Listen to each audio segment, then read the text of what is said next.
G'day guys, this is the Wallace Kiddo, and at this moment in time, we are in Season 3, yeah, booyah, we've finally reached Season 3, I never thought I'd make it, it's all on you guys, thank you so much for supporting me, you've supported me so much, we're racking up those likes, let's see if we can hit 10 on this episode, so if you are enjoying this already, hit that like button, leave a comment. You know the drill. I won't keep you guys waiting anymore. This is Season 3, Episode number 1. And we get a few league objectives. They want us to finish mid-table. They want us to reach semi-final Domestic Cup. In the Euro League, they want us to reach the quarterfinals. And the transfer market is updated and up and running. Ricky Lambert has broken his tailbone at training. I'm not sure how the hell that happens, but he's out for 5 months, so that's his bloody career over, if you like.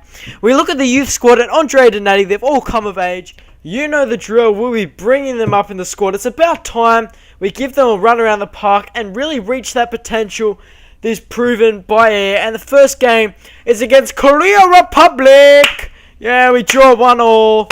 Lee Kwon-ho gets subbed off, and what's that other guy? What's his name? It slipped my head, but he wasn't playing. I'm not sure. What's his name? Kim Shin-wook, that's the one. Ella Kobe goes to Wolverhampton for a small little fee there, so he's going back to Wolverhampton.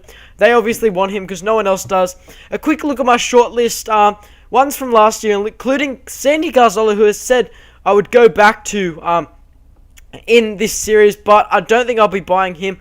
Angelo Ogbonna from Torino, I think that is. I'm not sure if I think it's an Italian team. Not sure if it's Serie A, Serie B. Sorry, I don't know what the hell I was saying. But nevertheless, we put in a $9.5 million bid for Angelo Ogbonna for Torino, 81 overall. Can't see his age at the moment. I think it's about 26, centre back. He's such a good player. I've played with him at Ultimate Team. He's in my first sort of team. I got to offer Josh Hooverveld, who got an inform this week. He's selling for an absolute ton. But I just take away the player and just give them the money, or give them the YouTube money. And Andre Donati does accept our response to him. And we get a transfer bid for Mario Balotelli. 88 overall at the moment, 23. We get a 30.5 million bid, so I counter off at 40.5 million. And to keep the suspense going, we head into a World Championship Brazil game, a game against Brazil, if you like. We are out of the group stages. This is the round of 16 knockout stage, so hopefully we'll be able to win this game. It's just too good, the Brazil side. Look at that. It's just an absolutely amazing side, and we get off to an absolute dream start. We do lose the ball quickly, but we do pick up on our mistakes. Tiote picks it up, puts an amazing ball through to Doumbia. Doumbia's got the pace. Doumbia's got amazing pace. Interception. Goes for the little, I don't know what the hell was. Sweaty. No, not sweaty. It was a slide tackle shot. But in the third minute, we get a 1-goal lead up against Barcelona. So that's a really good lead to have. And they do strike back. Wellington does get on the ball outside the box. Just walks past the defense. Terrible defending as slips under Copper's body. Well, then that absolute crap goal last episode.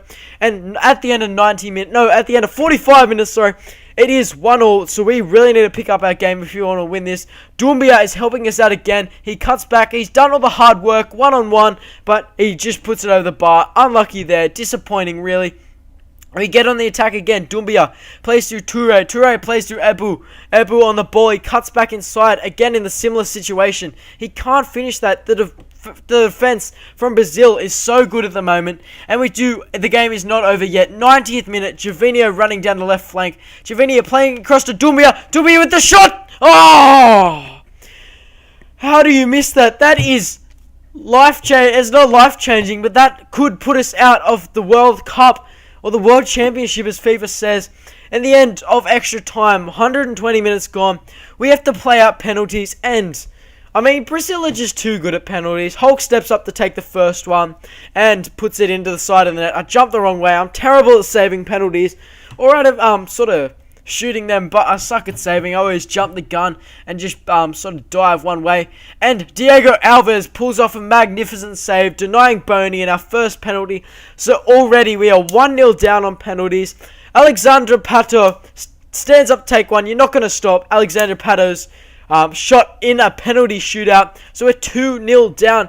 Can Kriak get one back for us? He does. That is a Very nice penalty. Never going to stop them.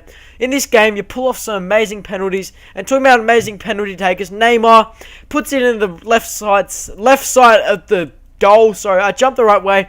But you're just really not going to get them, even when they go in that sort of direction. CEO gets one over the top of Diego Alves's head.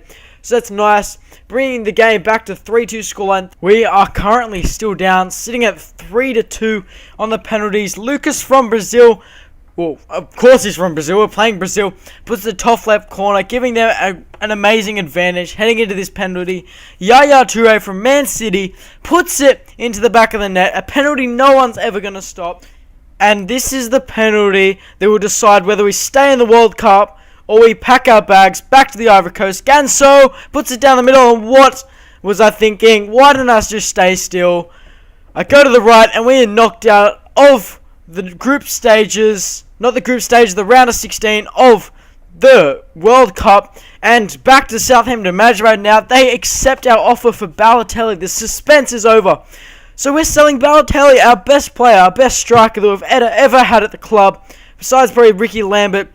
He's going to Real Madrid next year for 40 million. So that is a lot of money. I don't really complain with 40 million in the bank, but it's just a weird situation. I wasn't really wanting them to go ahead. I didn't think they were actually going to go ahead with it. But Angelo Ogbonna and Torino from Serie A, I do believe now, they did sort of decline the offer. They think he's worth more, so 12.5 million is what they want. So I'll meet them there. And Elikobi is off to Wolverhampton for 800,000. I don't really care about that. I think I bought him for 2 million or something.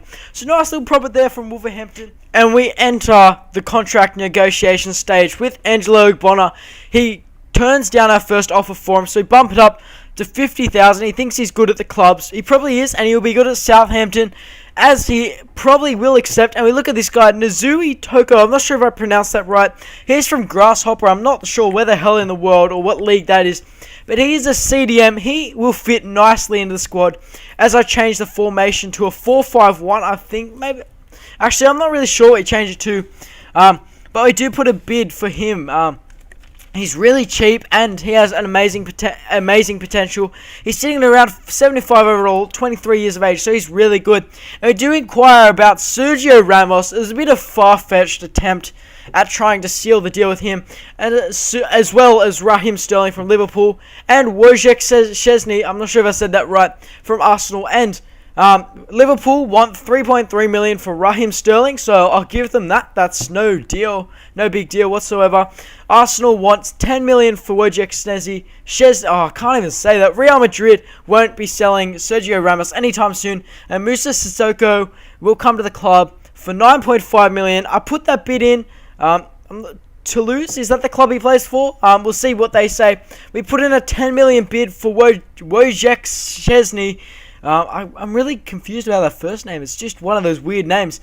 But Angelo Ogbonna is coming to the club as we accept him right now. There. We got a new centre-back to replace Josh Hooverveld, who's not playing at his full potential. And we get into the contract negotiation stage with Liverpool's Raheem Sterling, who's 19 years of age. And he only wants like 9,000 a year. So I give him 12,000 so he can go out with his girlfriends and pick up some pies at clubs, and I don't know why you'd be doing that. Grasshopper, I think he's too much of an important player. Toko, he probably is. He's a very good player. I have been playing with him recently. I disregard that for a bit. Musa Sissoko, Toulouse will accept our bid for him, so we give him a 40,000 offered contract wage per week. And 3 years, he's a crucial first team player, will go alongside Toko. And we go to Arsenal. They want 11.5 million for now. Tons of other clubs were interested in him. Don't really blame him. He's heaps young, got amazing potential. He's really cheap as well, and just a good player. So we win 12 million for him. I come back to Nzuki Toko, put in 4.5 million. Still very cheap for what he is, and like what he is as a player. Raheem Sterling is coming to the club as he accepts. And I'm just bolstering the attack at the moment. Attack, midfield, and defense. So we're just going all out on the transfers here. Germany win the World Championship or the World Cup. That's kind of disappointing that we didn't go further in that after we did draw to Germany after all. Grasshopper FC, I think that's what the club's name. I'm not sure if it has some weird pronunciation like Grasshoppers. Oh, I really don't know what that is. But if we can pay what he wants, 9,000 for a 4-year contract, crucial first team player, he'll come to a club. So that's why I offer him 5% bonus as well, just because I like him, like his head. Mr. Sissoko also accepts. We accept him in the club. He accepts our contract offer. And then there's Wojciech says, I really hate saying his name. It's such a simple name. It's so easy for other people to pronounce it, but I'm just having difficulty this time. Wojciech Szczesny, I think that's how you say it. We offer him 55,000 as an offered wage budget. Now, Nazuki Doko and his manager accept our transfer offer and contract offer for him to come to a club. So he's another transfer, about the 4th transfer in the club already. Wojciech Szczesny, far out! Can't say that, but whatever. I will leave you guys to this. We have a game against Frankfurt, and then a signing that you guys probably thought I should have made ages ago. He's come back from loan. Have a guess who it is, and I'll leave you guys to it.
And that leads us to the game against Manchester United. Yes, we did pick up Romelu Lukaku, and he is playing in this Community Shield final match against Manchester United at Wembley. Wembley's becoming almost like our home ground these days. We've played so many games there against so many great teams who have been victorious in almost all of them, including the FA Cup, Capital One Cup, none of the Europa League. I'm not sure what else I got. And we'll be hoping to continue that streak with the Community Shield final. Lukaku with a volley.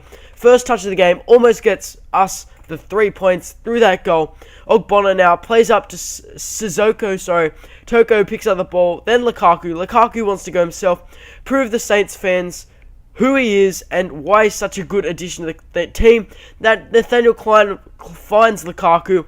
Lukaku just plays it wide. Unlucky there for him. But he's playing really well this match. He's missing a few chances as Hernandez scrapes that one wide. He's missing a few chances, but it's expected. He's joined a new club, debut like 3 days after, coming straight from Chelsea. And now Lukaku is played through one-on-one with the keeper, and he just hits it straight at the keeper. I don't know how he missed that. The nerves must have got to me. Head into the sheds at halftime. 0-0. The Community Shield final. All the people in the crowd have gone to the toilet. Those lines are filling up. And let's see if we can entertain them in the second half. Romelu Lukaku takes a shot this half. Puts it straight at the keeper. Davis tries to pick up the rebound. Side nets it. Unlucky there. Raheem Sterling showing Lukaku how to do it. Just hitting it over. David De Gea was playing well. I think that's who the keeper was. He was in impeccable form. It was ridiculous. Sterling now similar to last chance. And he puts it past David De Gea. One of the first goals we actually got on target in the game. In the 82nd minute, we are 1-0 up. And we're just in a magnificent place to win this match. And we do win this match. That is the Community Shield final to Southampton. I think we've won every bit of silverware that we've come across this season. So that's, well, not this season. This is a new season. But that's pretty good for like one of the first games of this season. We win the Community Shield final. Next game is against Chelsea, and Lukaku is coming up against his former club, if you want to call it that. There's no going back to loan for him. He's at Southampton for the meantime. We're into 2014, futuristic stuff, and they do kick off Fernando Torres, and straight off the testy pop there. Straight off the kickoff, Davis wins the ball. Davis plays through Raheem Sterling, that was making a brilliant run down the left-hand flank. He cuts back, beats David Luiz, bit of push and shove, and he hits the post. Unlucky there that we couldn't do it. A similar situation, Sterling, he's much better on the left midfield, but we got Belhanda on there. So maybe if Belhanda is rested a bit, we'll put Raheem Sterling on that left flank, because he's good up front, but he's better on the left midfield position, as a winger. He does score there. Togo with the back heel finds Mayo Yoshida, the centre back. Sterling picks up on it once again. He's playing. He's such a good player. It's ridiculous. Amazing ball. Amazing ball to Romelu Lukaku. And he gets his first goal for the club against his former club.